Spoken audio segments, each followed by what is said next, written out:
Good morning, everyone. Jury, question team, and audience. When I first read this subject, if rules are made to be broken, which one would you break? It called so many things into question that I knew it would be the subject I was going to pick up. For the very simple reason that it was questioning my values and everything I had learned about authority up to now. My mother didn't teach me to break rules. So with all these questions spinning around in my head, eventually came up the very one I'm on the point of speaking about. This question is, where is the limit when it comes to breaking rules? Tricky question. And I am not claiming I will answer it today, because if I was able to do that, I would be holding this speech at the UNO. So I will talk about breaking the rules in a dictatorship or strongly ideological country, and then in a democracy. I had to go back in time and think. Think about historical facts that made me, you, all of us, the whole world the way it is now, and which involve breaking the rules. Because if there is something that got the world to evolve up to the point it's at now, and that will take it to the next level, it is breaking the rules. Thinking what people don't want you to think, saying what people don't want you to say, and most importantly, doing what they don't want you to do. The story of our modern world has been made by a great deal of scientists, philosophers, and any thinking person that broke a rule or went against ideology. The examples abound: Copernicus, Charles Darwin, and most recently, the Arab Spring. All these people, or group of people, got their world to change for the best. Belying the Holy Bible put us at the right place in the universe. Contradicting creationism put us at the right place in the animal kingdom. And going against dictatorial or strongly ideological governments or authorities and systems got all of us to have the rights we have now, and that any individual is now entitled to claim. We've won knowledge by breaking the rules. We've gained freedom by breaking the rules. But let's think now about the present time and the present place.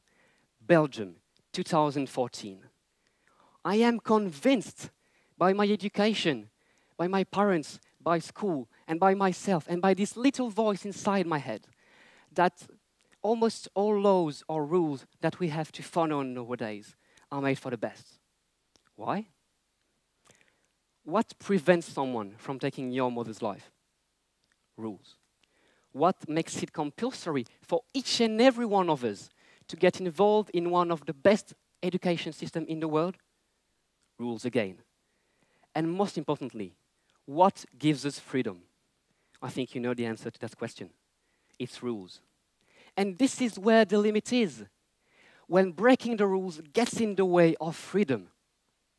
And that's why I am persuaded that almost everything that we are taught not to do by our society, by rules and laws, is what maintains our world as sustainable as it can be and as long-lasting as it could ever be.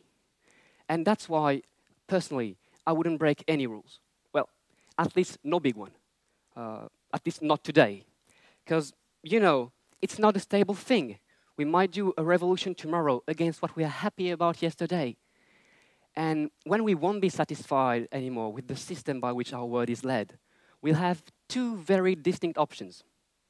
On the one hand, find ethical politicians who care about our real preoccupations. I admit that's the less likely one. And on the other hand, we'll have to break the rules again. To sum up, I would say that there definitely are limits when it comes to breaking rules, and that any individual has to think rationally about where they are. I don't think it's needed to break rules in Belgium today. We don't really have something to do a revolution against. But at any point in the story of mankind, people had to break rules. And in some parts of the world, people still have to break the rules. In Russia, in North Korea, people still have to go on doing what our ancestors did before us. People still have to stand up for their rights. People still have to scream for freedom. Thank you.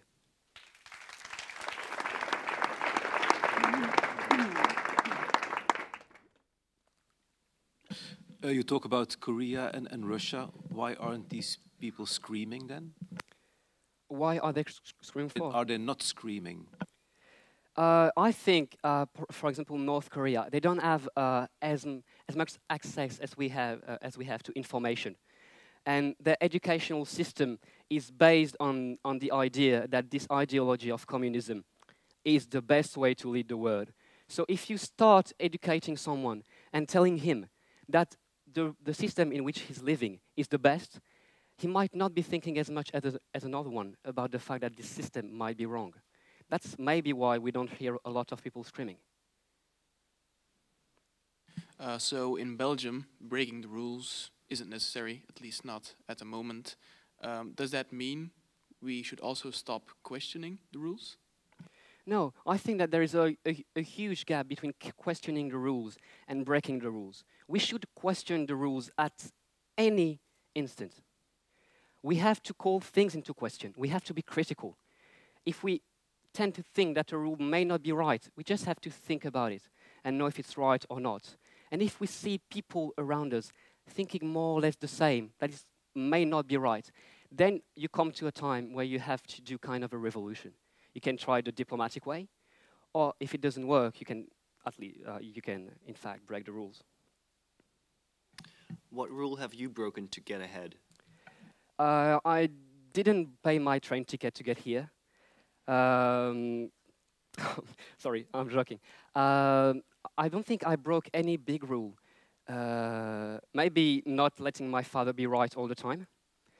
I think that's a rule that I broke, because he really tended to to be in this way of thinking that fathers are right and kids have to learn from their fathers. And I tend at the moment to make my father wrong.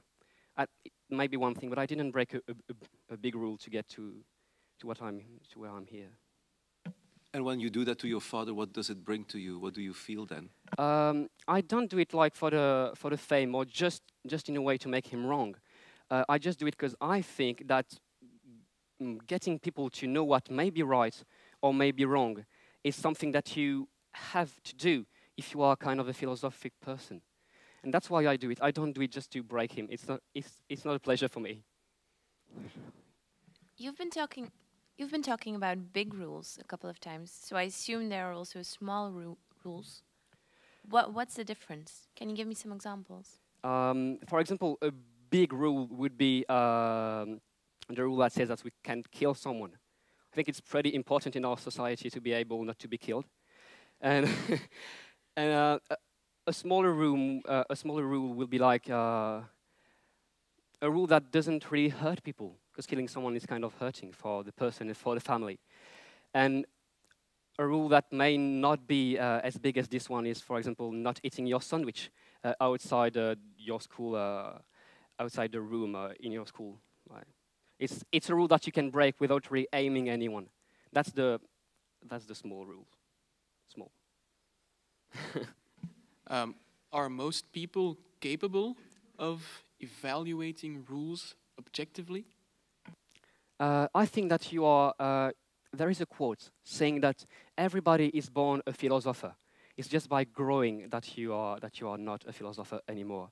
And I think that it's right. Like I said, in North Korea, people are born philosophers, but as soon as they are born, people tell them, don't question the system, don't ever question it. And I think that everybody is born with the ability to question the system. And I think that education should tend to get people to know that they were born with this ability and that they have to use it as much as they want to. Thank you very much, Mr. Beyney. Thank you.